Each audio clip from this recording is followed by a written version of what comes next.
ಸಾಧಾರಣ ಕಾಲದ 19ನೆಯ ವಾರ, ಮಂಗಳವಾರ. ಈ ದಿನದ ಕಾರ್ಮೆಲ್ ಧ್ಯಾನಕ್ಕೆ ಪ್ರಿಯ ಶ್ರೋತೃಗಳೇ, ನಿಮಗೆಲ್ಲರಿಗೂ ಪ್ರೀತಿಯ ಸುಸ್ವಾಗತ. ಮತ್ತಾಯನು ಬರೆದ ಪವಿತ್ರ ಶುಭ ಸಂದೇಶದಿಂದ ವಾಚನ.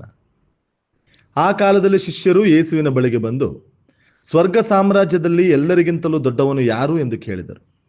ಯೇಸು ಒಂದು ಚಿಕ್ಕ ಮಗುವನ್ನು ತಮ್ಮ ಹತ್ತಿರಕ್ಕೆ ಕರೆದು ಅದನ್ನು ಶಿಷ್ಯರ ನಡುವೆ ನಿಲ್ಲಿಸಿ ಹೀಗೆಂದರು: ನೀವು ಪರಿವರ್ತನೆ ಹೊಂದಿ ಮಕ್ಕಳಂತೆ ಆಗದಿದ್ದರೆ ಸ್ವರ್ಗ ಸಾಮ್ರಾಜ್ಯವನ್ನು ಸೇರಲಾರಿರಿ ಎಂದು ನಿಶ್ಚಯವಾಗಿ ಹೇಳುತ್ತೇನೆ.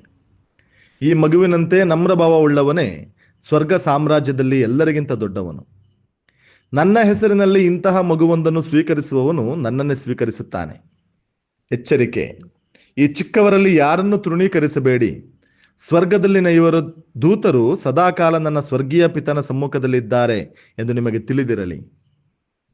ನಿಮ್ಮಲ್ಲಿ ಒಬ್ಬನಿಗೆ 100 ಕುರಿಗಳು ಇವೆ ಎನ್ನೋಣ, ಅವುಗಳಲ್ಲಿ 1 ಕುರಿ ತಪ್ಪಿಸಿಕೊಂಡು ಹೋಯಿತೆಂದು ಇಟ್ಟುಕೊಳ್ಳಿ. ಆಗ ನಿಮಗೇನು ಅನ್ನಿಸುತ್ತದೆ? ಅವನು ಉಳಿದ 99 ಕುರಿಗಳನ್ನು ಗುಡ್ಡದಲ್ಲೇ ಬಿಟ್ಟು ತಪ್ಪಿಸಿಕೊಂಡು ಹೋದ ಆ 1 ಕುರಿಯನ್ನು ಹುಡುಕಿಕೊಂಡು ಹೋಗುವುದಿಲ್ಲವೇ?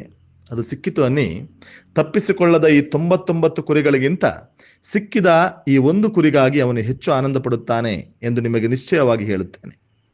ಅಂತೆಯೇ ಈ ಚಿಕ್ಕವರಲ್ಲಿ ಒಬ್ಬನೂ ಕೂಡ ಕಳೆದು ಹೋಗಬಾರದು. ಇದೇ ಸ್ವರ್ಗದಲ್ಲಿರುವ ನನ್ನ ತಂದೆಯ ಚಿತ್ತ.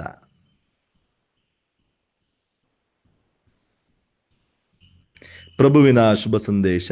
ಕ್ರಿಸ್ತರೇ, ನಿಮಗೆ ಸ್ತುತಿಯು ಸಲ್ಲಲಿ. ಪ್ರೀತಿಯ ಶ್ರೋತೃಗಳೇ,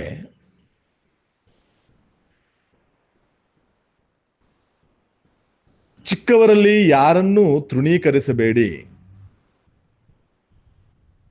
ಕ್ರಿಸ್ತನನ್ನು ಹಿಂಬಾಲಿಸುವುದೆಂದರೆ ಪ್ರತಿಯೊಬ್ಬರನ್ನ ಗೌರವಿಸುವಂಥದ್ದು. ಕ್ರಿಸ್ತನನ್ನು ಪ್ರೀತಿಸುವುದೆಂದರೆ ಪ್ರತಿಯೊಬ್ಬರನ್ನ ಸ್ವೀಕರಿಸುವುದು. ಯಾವ ಭೇದ ಭಾವ ಮಾಡದೆ ಎಲ್ಲರನ್ನ ಪ್ರೀತಿಯಿಂದ ಸ್ವೀಕರಿಸುವುದೇ ಯೇಸುವಿನ ಹಿಂಬಾಲಕರ ಮಹತ್ತರವಾದ ಜವಾಬ್ದಾರಿ.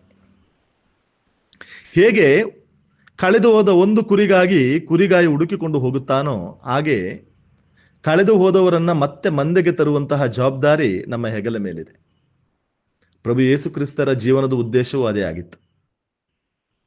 ಪಾಪದಿಂದ ದೂರ ಸರಿದಂತಹ ಕುರಿಮಂದೆಯನ್ನ, ಮನುಕುಲವನ್ನ ಮತ್ತೆ ದೇವರಲ್ಲಿಗೆ ತರುವಂತಹ ಸದುದ್ದೇಶ.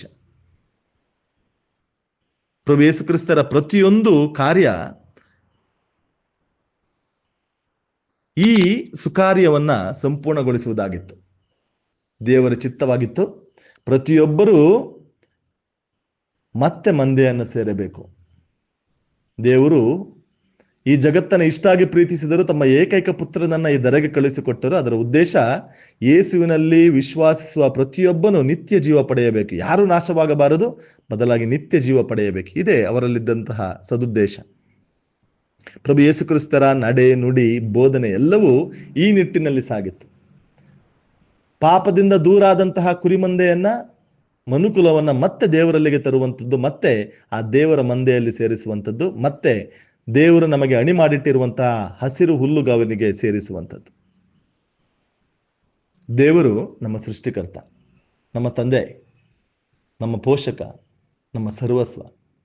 ಸೃಷ್ಟಿಸಿದಂತಹ ಸೃಷ್ಟಿಕರ್ತ ಯಾವತ್ತೂ ತನ್ನ ಸೃಷ್ಟಿ ನಾಶವಾಗಬೇಕು ಎಂಬುದನ್ನು ಬಯಸುವುದಿಲ್ಲ. ಹೆತ್ತವರಿಗೆ ಹೆಗ್ಗಣ ಮುದ್ದು ಎಂಬಂತಹ ಗಾದೆಯನ್ನ ನಾವು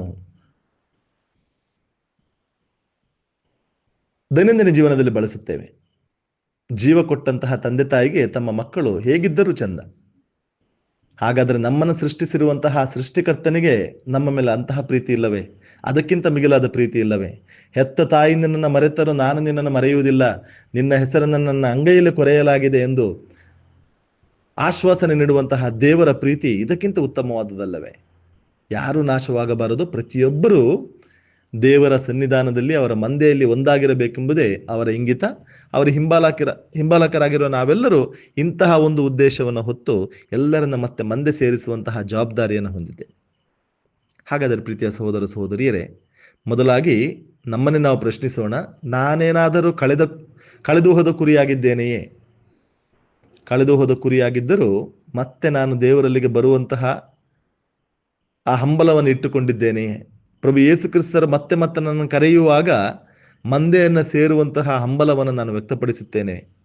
ಎರಡನೆಯದಾಗಿ, ನನ್ನಿಂದ ಮಂದೆಯನ್ನು ಬಿಟ್ಟವರಿದ್ದಾರೆಯೇ? ನನ್ನ ನಡೆನುಡಿಯಿಂದ, ನನ್ನ ಮಾತಿನಿಂದ, ನನ್ನ ಕಾರ್ಯಗಳಿಂದ ಮಂದೆಯನ್ನು ಬಿಟ್ಟವರಿದ್ದಾರೆ ಇದ್ದರೆ ಅವರನ್ನು ಮತ್ತೆ ತರುವಂತಹ, ಮಂದೆಗೆ ಸೇರಿಸುವಂತಹ ಪ್ರಯತ್ನ ಮಾಡುತ್ತೇನೆ. ಮೂರನೆಯದಾಗಿ, ಯಾರದೋ ತಪ್ಪಿನಿಂದ ಮಂದೆ ಬಿಟ್ಟಿರುವಂತಹ ಆ ಕುರಿಗಳನ್ನ ನನ್ನ ಸುಕಾರ್ಯಗಳ ಮೂಲಕ ಹೇಗೆ ಅವರನ್ನು ಕರೆತರಬಹುದು ಎಂಬ ಪ್ರಶ್ನೆಯನ್ನ ಇಂದು ನಮ್ಮ ಮುಂದಿರಿಸಿ ಧ್ಯಾನಿಸೋಣ. ಖಂಡಿತವಾಗಿಯೂ ದೇವರು ನಮ್ಮನ್ನು ಆಶೀರ್ವದಿಸುತ್ತಾರೆ. ನಾವೆಲ್ಲರೂ ಮಂದೆಯಲ್ಲಿದ್ದಾಗ ಅಲ್ಲಿ ಸಂತೋಷ, ಆನಂದ, ಉಲ್ಲಾಸ. ಇಂತಹ ಸೌಭಾಗ್ಯ ನಮ್ಮದಾಗಲಿ. ಕಳೆದು ಹೋದ ಕುರಿಗಳಿಗಾಗಿ ಪ್ರಾರ್ಥಿಸೋಣ. ಅವುಗಳನ್ನು ಮತ್ತೆ ಮಂದೆಗೆ ಸೇರಿಸುವಂತಹ ಪ್ರಯತ್ನವನ್ನು ಮಾಡೋಣ. ಆಮೆನ್. ಇದು ಮೈಸೂರಿನ ಪುಷ್ಪಾಶ್ರಮದ ಬಾಲಯೇಸುವಿನ ಪುಣ್ಯಕ್ಷೇತ್ರದ ಕಾರ್ಮೆಲ್ ಸಭೆಯ ಯಾಜಕರ ಕೊಡುಗೆ. ಸರ್ವಶಕ್ತಿ ದೇವರಾದ ಪಿತಾ, ಸುತ್ತ ಮತ್ತು ಪವಿತ್ರ ಆತ್ಮರು ಮೆಲ್ಲರನ್ನು ಆಶೀರ್ವದಿಸಲಿ. ಆಮೆನ್.